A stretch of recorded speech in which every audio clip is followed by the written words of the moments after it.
Clip number 304۔ اس clip میں آپ سورہ انعام کی آیت نمبر 94 سے لے کر 96 تک کی تلاوت، ترجمہ اور تفسیر قرآن صراط الجنان سماعت فرمائیں گے۔ بسم اللہ الرحمن الرحیم۔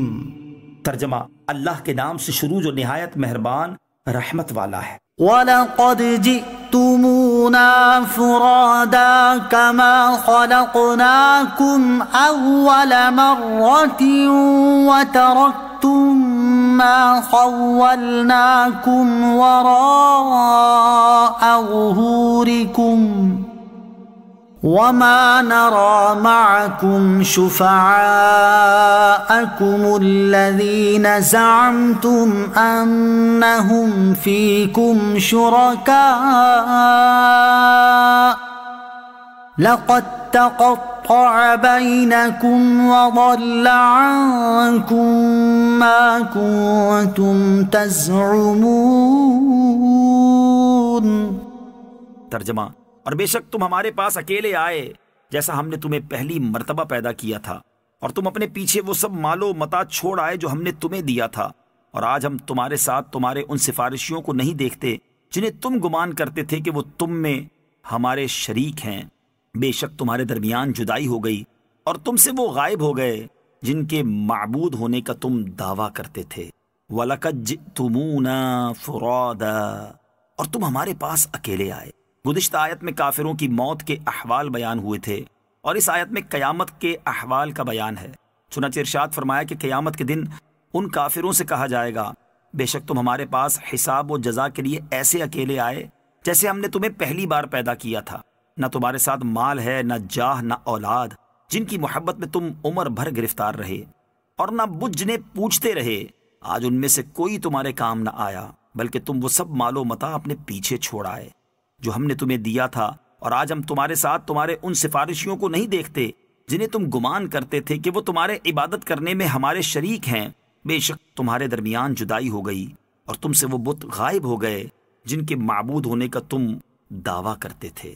ان اللہ فالق الحب والنوى يخرج الحي من المیت ومخرج المیت من الحی ذلكم اللہ فأنا تؤفکون۔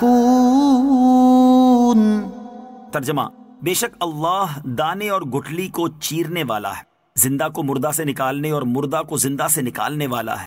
یہ اللہ ہے تو تم کہاں پھرے جاتے ہو؟ فالق الحب، دانے کو چیرنے والا۔ توحید و نبوت کے بیان کے بعد اللہ تعالیٰ نے اپنے کمال قدرت، علم اور حکمت کے دلائل ذکر فرمائے، کیونکہ مقصود اعظم اللہ عز و جل اور اس کی تمام صفات و افعال کی معرفت ہے، اور یہ جاننا کہ وہی تمام چیزوں کا پیدا کرنے والا ہے، اور جو ایسا ہو وہی مستحق کے عبادت ہو سکتا ہے، نہ کہ وہ بت جنہیں مشرکین پوچھتے ہیں۔ خشک دانہ اور گٹلی کو چیر کر ان سے سبزہ اور درخت پیدا کرنا، اور ایسی سنگ لاخ زمینوں میں ان کے نرم ریشوں کو جاری کر دینا جہاں آہنی میخ بھی کام نہ کر سکے، اس کی قدرت کے کیسے عجائبات ہیں۔ وہی اللہ کریم دانے اور گٹلی کو چیر کر سبزہ اور درخت بنا دیتا ہے، اور زندہ کو مردہ سے نکالتا ہے، جیسے جاندار سبزہ کو بے جان دانے اور گٹلی سے، اور انسان و حیوان کو نطفے سے، اور پرندے کو انڈے سے۔ یوں ہی وہی رب عظیم عز و جل مردہ کو زندہ سے نکالنے والا ہے، جیسے جاندار درخت سے بے جان گٹلی اور دانے کو، اور انسان و حیوان سے نطفے کو، اور پرندے سے انڈے کو۔ یہ سب اس کے عجائب قدرت و حکمت ہیں۔ تو اے کافروں، یہ ہے اللہ عز و جل، تو تم کہاں اوندھے جاتے ہو؟ اور ایسے دلائل و براہین قائم ہونے کے بعد کیوں ایمان نہیں لاتے، اور موت کے بعد اٹھنے کا یقین نہیں کرتے؟ اور غور کرو کہ جو بے جان نطفے سے جاندار حیوان کو پیدا کرتا ہے، اس کی قدرت سے مردہ کو زندہ کرنا کیا بعید ہے۔ فالق الاصباح وجعل الليل سكنا والشمس والقمر حسبانا ذلك تقدير العزيز العليم۔ ترجمہ، وہ تاریکی کو چاک کر کے صبح نکالنے والا ہے، اور اس نے رات کو آرام کا ذریعہ بنایا، اور اس نے سورج اور چاند کو اوقات کے حساب کا ذریعہ بنایا۔ یہ زبردست علم والے کا مقرر کیا ہوا اندازہ ہے۔ فالق الاصباح، تاریکی کو چاک کر کے صبح نکالنے والا۔ اللہ عز و جل اپنی مزید عظمت بیان فرماتا ہے، چنانچہ فرمایا کہ وہ تاریکی کو چاک کر کے صبح نکالنے والا ہے۔ چنانچہ صبح کے وقت مشرق کی طرف روشنی دھاگے کی طرح نمودار ہوتی ہے، اور ایسا معلوم ہوتا ہے کہ اس خط نے تاریکی چاک کر دی، یہ بھی اس کی قدرت ہے۔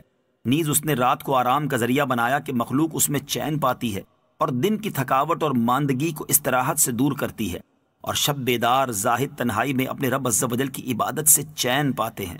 نیز اس نے سورج اور چاند کو اوقات کے حساب کا ذریعہ بنایا کہ ان کے دورے اور سیر سے عبادات و معاملات کے اوقات معلوم ہوتے ہیں۔ مثلا چاند سے قمری مہینے اور سورج سے شمسی مہینے بنتے ہیں۔ چاند سے اسلامی عبادات اور سورج سے موسموں اور نمازوں کا حساب لگتا ہے۔ غرض یہ کہ اس میں عجیب قدرت کے کرشمے ہیں۔ یہ سب زبردست علم والے کا مقرر کیا ہوا اندازہ ہے۔